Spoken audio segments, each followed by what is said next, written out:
అందరికీ నమస్కారం. అమ్మ మాట అమ్మాయి బాట ఛానల్కి స్వాగతం. కథ చెప్పుకుందామా? బేతాళ కథలు. గజదొంగ. పట్టుదల వదలని విక్రమార్కుడు చెట్టు వద్దకు తిరిగి వెళ్ళి చెట్టుపై నుంచి శవాన్ని దించి భుజాన వేసుకొని ఎప్పటిలాగే మౌనంగా శ్మశానం కేసి నడవసాగాడు. అప్పుడు శవంలోని బేతాళుడు, రాజా, మనిషి తన బ్రతుకు తెరువుకు ఉన్నతికి నిరంతరం శ్రమిస్తాడు.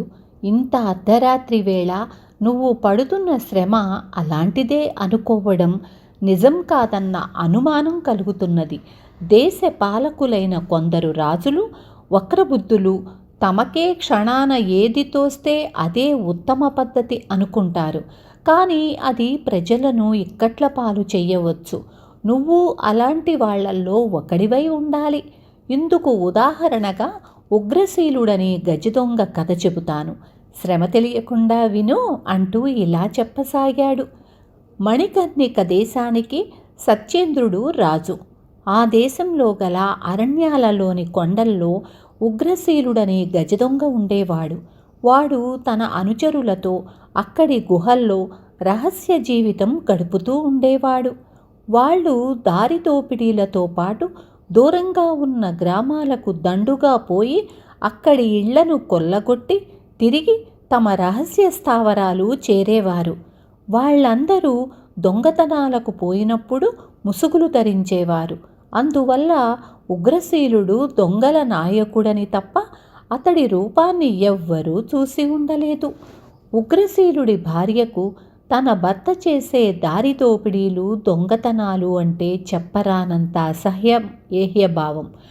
ఆమె ఎన్నోసార్లు అతడికి దొంగగా ఈ రహస్య జీవితం నుంచి బయటపడి అందరిలా స్వేచ్ఛగా బ్రతుకుదాం అని చెప్పి చూసింది. కానీ ఉగ్రశీలుడు ఆ మాటలకు నవ్వి, ఇక ఈ జీవితంలో దొంగగా కాక మరొకలా బ్రతకటం సాధ్యం కాదు అంటూ ఉండేవాడు. ఉగ్రశీలుడికి పెళ్ళైన 25 సంవత్సరాల తరువాత ఒక కొడుకు పుట్టాడు. ఇది జరిగాక అతడి మనసులో ఏనాడూ లేని మార్దవం, వాత్సల్యం చోటు చేసుకున్నాయి. అతడికి కొడుకంటే పంచప్రాణాలు. ఒక్కోసారి అతడు అనుచరులతో దూరగ్రామాలకు దోపిడీ నిమిత్తం వెళ్ళినప్పుడు తిరిగి రావడానికి 4-5 రోజులు పట్టేది. ఈ కాలంలో ఉగ్రశీలుడు అన్యమనస్కరంగానూ ఉండేవాడు.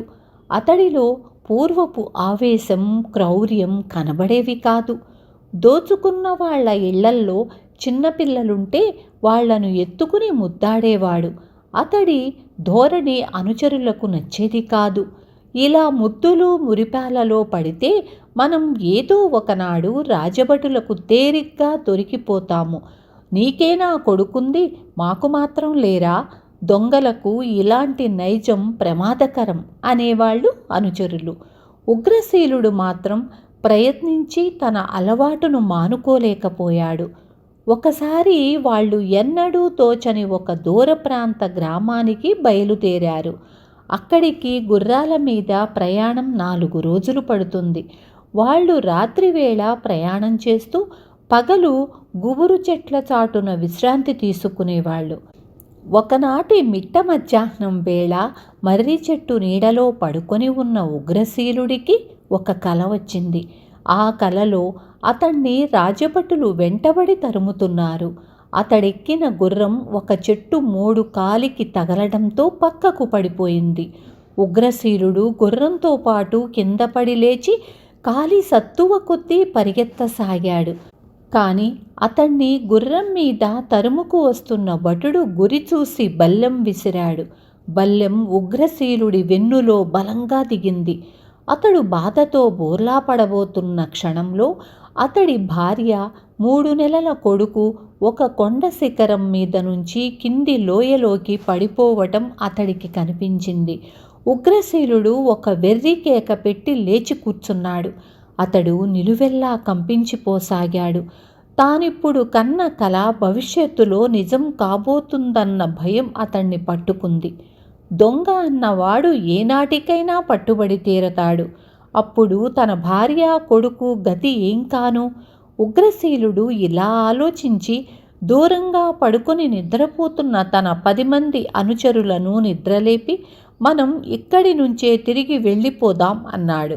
ఆ మాటలకు మిగతా దొంగలు నిర్ఘాంతపోయి, అదేమిటి, మనం ఏనాడు దోపిడీలకు బయలుదేరి పని కాకుండా వెనక్కి తిరిగింది లేదు అన్నారు.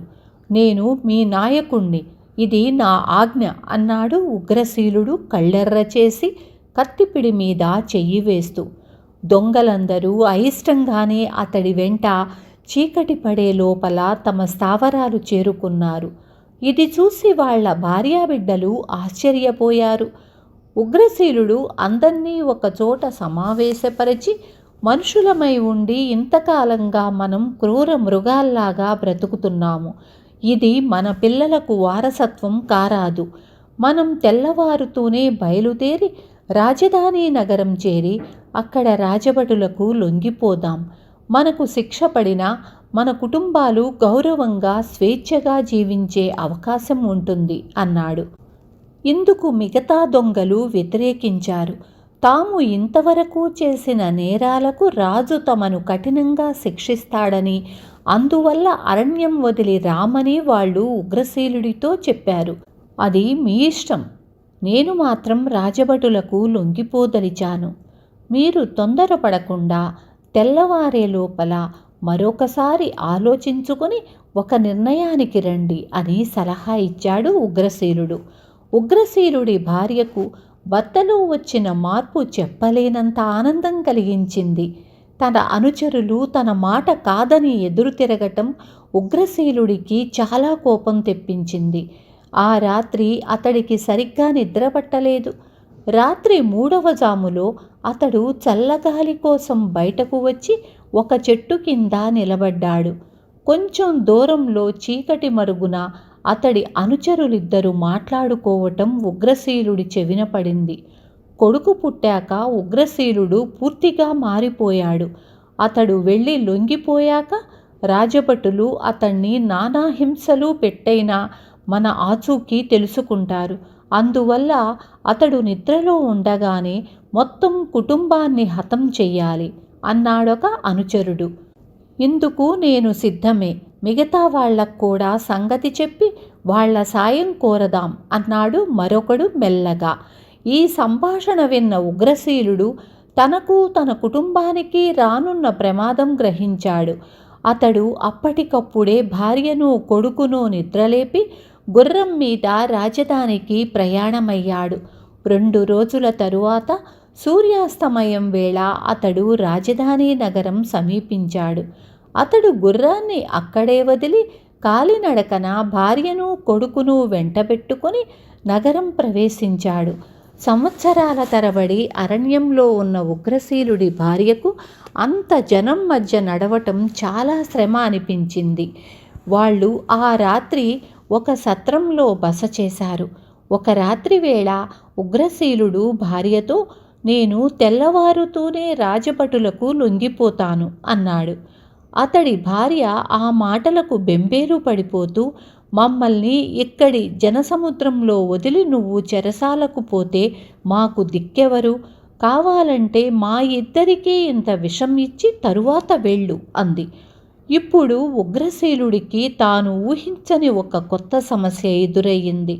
తాను వెంట తెచ్చిన డబ్బుతో నగరంలో ఏదైనా వ్యాపారం చేస్తూ బ్రతకవచ్చు. కానీ తాను గజదొంగ ఉగ్రశీలుడన్న విషయం ఎన్నాళ్ళు దాగుతుంది? ఏదో ఒకనాడు అది బయటపడితే తాను రాజు వల్ల మరింత కఠిన శిక్షకు గురవుతాడు. అలా కాక తాను సరాసరి రాజు దగ్గరకు పోయి సంగతి చెప్పి లొంగిపోతే తక్కువ శిక్షతో బయటపడవచ్చు. ఉగ్రశీలుడు ఇలా ఆలోచించి ఒక రాత్రి వేళ భార్య కొడుకు గాఢనిద్రలో ఉండగా అక్కడి నుంచి బయలుదేరాడు. ఆరితేరిన గజదొంగ అయిన అతడికి రాజప్రాసాదపు కాపలా వాళ్ళ కన్నుకప్పి రాజుగారుండే గదిని ప్రవేశించటం ఏమంత కష్టం కాలేదు. కానీ అతడు ఆయన నిద్రిస్తున్న శయ్యను సమీపిస్తుండగా కాలికి రకరకాల ఫలాలున్న పళ్ళెం తగిలి అది కింద పడటంతో శబ్దమయ్యింది.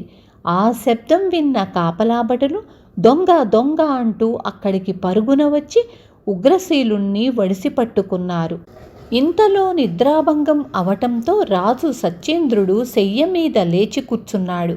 ఉగ్రశీలుడు తాను దొంగతనానికి రాలేదంటూ అరవసాగాడు. వాడి దగ్గర ఏం ఆయుధాలున్నవో ముందు వెతకండి అన్నాడు రాజు. కాపలా వాళ్ళు ఉగ్రశీలుడి దుస్తులు వెతికి చూశారు. వాళ్లకు ఏ ఆయుధం కనిపించలేదు. వాణ్ణి ఇక్కడే వదిలి మీరు వెళ్ళండి అని రాజు కాపలా వాళ్లను ఆజ్ఞాపించాడు. కాపలా వాళ్ళు వెళ్ళిపోయాక రాజు ఉగ్రశీలుణ్ణి నువ్వు దొంగతనానికి కాకపోతే మరెందుకు ఇక్కడికి వచ్చావు అని అడిగాడు. ఉగ్రశీలుడు తల వంచి రాజుకు నమస్కరించి, మహారాజా, చేసిన నేరాలకు తమ నుంచి శిక్ష పొందేందుకు ఇక్కడికి వచ్చాను. రాజభటులకు లొంగితే నన్ను బహిరంగ విచారణ చేస్తారు. అప్పుడు నా భార్య కొడుకు చాలా అవమానాల పాలు కావలసి వస్తుంది అంటూ తన కథ యావత్తూ ఆయనకు చెప్పాడు. రాజు అంతా శ్రద్ధగా విని తృప్తిగా తలాడించి పక్క గదిలోకి పోయి ఒక చిన్న మూటతో తిరిగి వచ్చి, ఉగ్రశీల, ఇందులో 100 బంగారు కాసులున్నాయి. వచ్చే సంవత్సరం సరిగ్గా ఇదే రోజున నువ్వు నాకు 200 బంగారు కాసులు తెచ్చి ఇవ్వాలి.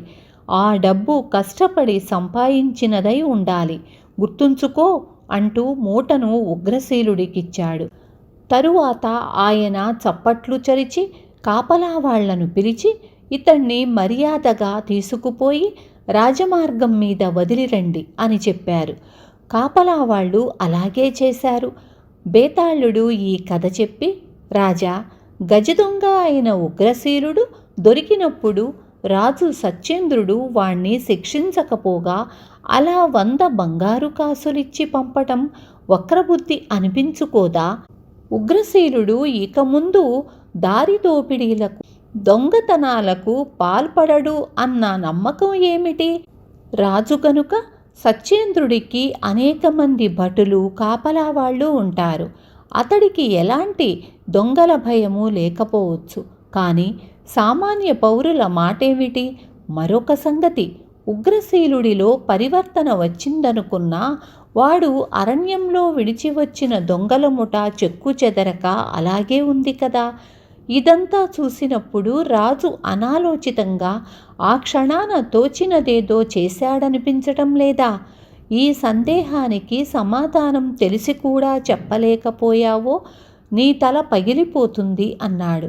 దానికి విక్రమార్కుడు, రాజు సత్యేంద్రుడు ఉగ్రశీలుణ్ణి అలా శిక్షించక వదలడంలో రాజు విజ్ఞత చూపాడు. అసలు శిక్ష ఉద్దేశ్యం నేరస్తుడు తన తప్పు తెలుసుకునేలా చెయ్యడం, అతడిలో పరివర్తన తీసుకురావటం, అంతేకాని అతన్ని శారీరకంగా హింసించటం కాదు. కాదన్న తన అనుచరులను ధిక్కరించి తను చేసిన నేరాలకు శిక్ష పొందాలని నగరానికి రావటమే. ఇక ముందు ఉగ్రశీలుడు దొంగతనాల జోలికి పోడనేందుకు తిరుగులేని సాక్ష్యం.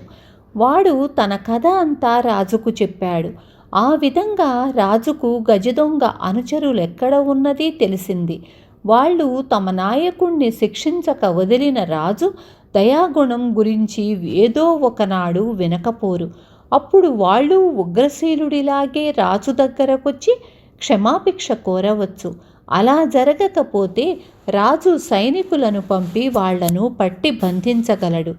ఈ అన్ని కారణాల వల్ల రాజు వక్రబుద్ధి, ఏ క్షణాన ఏది తోస్తే అది చేసేవాడు కాకపోగా ఎంతో ఆలోచన, తర్కదృష్టి, వివేకం కలవాడని తెలుస్తున్నది అన్నాడు. రాజుకు ఈ విధంగా మౌనభంగం కలగగానే బేతాళుడు శవంతో సహా మాయమై తిరిగి చెట్టెక్కాడు. విన్నారు కదా. రేపు మళ్ళీ ఇంకొక మంచి కథతో మీ ముందుకొస్తాను.